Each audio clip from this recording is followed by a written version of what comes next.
بسم اللہ الرحمن الرحیم یا ایھا الذین آمنو، اے ایمان والو، اذا قمتم، جس وقت تم کھڑے ہو، الی الصلاۃ، نماز کی طرف، فاغسلوا، پس دھو لیا کرو، وجوہکم، اپنے چہروں کو، وایدیکم، اور اپنے ہاتھوں کو، الی المرافق، کوہنیوں سمیت، بولیے کوہنیوں، وامسحوا برؤوسکم، اور مسح کرو اپنے سر کا، وارجلکم، اور اپنے پاؤں دھو لو، الی الکعبین، ٹخنوں سمیت، بولیے ٹخنوں، وان کنتم جنبا، اور اگر ہو تم جنابت کی حالت میں، یعنی تم پر غسل فرض ہے، تو پھر فطہروا، اچھی طرح طہارت حاصل کرو، وَإِن كُنتُم مَرْضَىٰ، اور اگر تم بیمار ہو،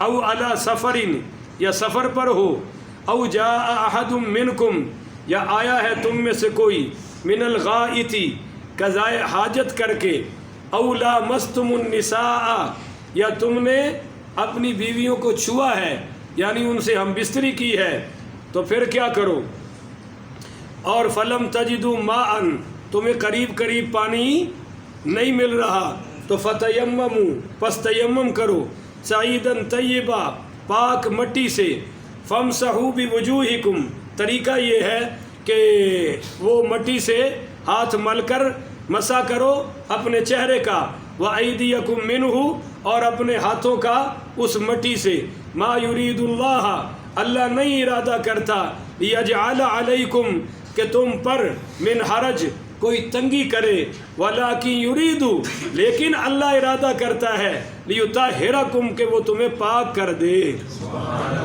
ولیتم، اور تاکہ پوری کر دے، نعمتہ علیکم، اپنی نعمت تم پر، لعلکم تشکرون، تاکہ تم اس کے شکر گزار بن جاؤ۔ اچھا جی، آیت نمبر 7، وَاذْكُرُوا نِعْمَةَ اللَّهِ، اور یاد کرو اللہ تعالیٰ کی نعمت کو، علیکم، جو تم پر ہوئی ہے، وَمِيثَاقَهُمْ، اور اس کا وعدہ، الَّذِي، اور وہ وعدہ، وَاثَقَكُمْ بِهِ، جو اس نے تم سے لیا ہے، اذ قلتم، جب تم نے کہا، سمینا، ہم نے سن لیا، وَأَطَعْنَا، اور ہم نے اطاعت کی، تو وَاتَّقُوا اللَّهَ، اللہ سے ڈرو، ان اللہ، بے شک اللہ، علیم، جاننے والا ہے، بذات الصدور، تمہارے دلوں کے راز بھی۔ یہ ترجمہ ہو گیا 2 آیتوں کا۔ اب سنیے، طہارت کی 2 قسمیں ہیں، بولیے جی، طہارت کی کتنی قسمیں ہیں؟ ایک ہے ظاہری اور ایک ہے باطنی۔ جب ہم نے پڑھا، سارا مجمع بولے گا جی، جب ہم نے پڑھا لا الہ الا اللہ محمد الرسول اللہ، تو ہمیں باطنی طہارت نصیب ہو گئی۔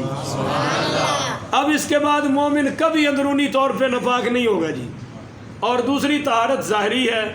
اب ظاہری جو طہارت ہے اس کے احکام ہیں، تو سب سے پہلے وضو آپ کی طرف متوجہ ہوگا۔ اگر وضو ٹوٹ جائے، اس کو کہتے ہیں حدث اصغر، بولیے حدث اصغر، یہ لفظ یاد رکھ لیں۔ جب آپ نے وضو کرنا ہو تو اس ناپاکی کو کیا کہیں گے؟ میں نے کہا بھی بولے سارے، اور تھوڑا سا اونچی بولا، حدث اصغر۔ اور جب آپ پر غسل فرض ہو جائے، اس کو کہتے ہیں حدث اکبر، بولیے اس کو کیا کہتے ہیں جی؟ وضو کے لیے حدث اکبر کا علاج کیا ہے؟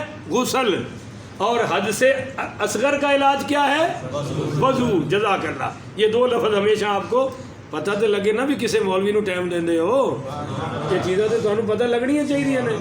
اچھا، اب یا ایھا الذین آمنو، اے وہ لوگو جو ایمان لائے ہو، اذا قمتم الی الصلاۃ، جس وقت تم کھڑے ہو، یعنی نماز پڑھنے کا ارادہ کرو۔ اب یہ صاف ظاہر ہے کہ ہر بعض صحابہ نے تو ہر نماز کے لیے وضو کیا، یہ مولا علی پاک کا عمل ہے، 4 خلفاء کا عمل ہے کہ وہ ہر نماز کے لیے وضو کرتے تھے، ضرورت ہوتی تب بھی کرتے، نہ ہوتی تب بھی کرتے۔ اور صحابہ کرام کہتے ہیں کہ سرکار دو عالم صلی اللہ علیہ وسلم اس آیت مبارکہ کے نازل ہونے سے پہلے گفتگو بھی وضو سے کرتے تھے۔ اونچا ہو رہا، تھوڑا جا اونچا سبحان اللہ۔ آپ سبحان اللہ کہتے ہیں نا میرا دماغ کھل جاتا ہے، یقین کریں۔ اچھا، حضور پاک سلام کا جواب بھی وضو سے دیتے تھے، سرکار دو عالم صلی اللہ علیہ وسلم ہر کام وضو سے کرتے تھے۔ اب یہ آیت آ گئی، اس آیت کا ایک ظاہری معنی بھی بنتا ہے کہ جب بھی کھڑے ہو نماز کے لیے وضو ضرور کرو، یہ ظاہری معنی ہے۔ مگر جس دن مکہ فتح ہوا، حضور پاک صلی اللہ علیہ وسلم نے فجر کے وضو سے عشاء کی بھی نماز ادا فرمائی، یعنی 5 نمازیں ایک وضو سے ادا فرمائی۔ تو حضرت عمر پاک علیہ السلام کہنے لگے یا رسول اللہ، آج تو آپ نے بڑا عجیب کام کی ہے کہ ایک ہی وضو سے 5 نمازیں۔ تو آپ نے فرمایا یہ میں نے جان بوجھ کے کیا ہے، بھول کر نہیں کیا، جان بوجھ کر کیا ہے تاکہ میری امت کو یہ طریقہ بھی نصیب ہو جائے۔